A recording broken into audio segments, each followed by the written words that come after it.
Good morning friends. இன்றைக்கி படித்த ஒரு குட்டி கதை தான் பார்க்க போகிறோம். ஒரு டீச்சர் கிளாஸ் எடுத்துகிட்டு இருந்தாராம். கிளாஸ் எடுத்து முடிச்சதுக்கு அப்புறமா யாருக்காவது ஏதாவது சந்தேகம் இருந்தால் கேளுங்க அப்படின்னு சொன்னாங்களாம்.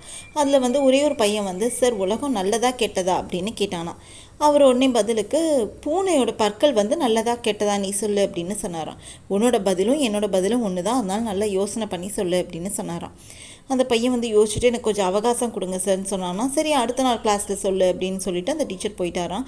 அடுத்த நாள் கிளாஸ்க்கு வர்றதுக்கு முன்னாடி அந்த பையன் ரொம்ப நேரம் யோசிச்சு பார்த்தானா, ஃப்ரெண்ட்ஸோடு டிஸ்கஸ் பண்ணி பார்த்தானா, ஆனால் அவனுக்கு பதில் கிடைக்கலையாம். அடுத்த நாள் கிளாஸ் வந்துடுச்சு. அந்த டீச்சர் வந்தார். பதில் கண்டுபிடிச்சிட்டியான்னு கேட்டார்.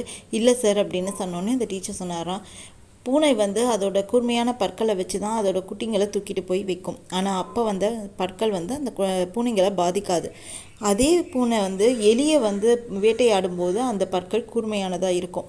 அதாவது உலகத்தில் மற்றவங்கள பாதிக்காமல் நம்ம செய்கிற எல்லா செயலும் நல்லதாகவும், மற்றவங்கள பாதிக்கிறதா செய்கிறதெல்லாம் கெட்டதாக இருக்கும்.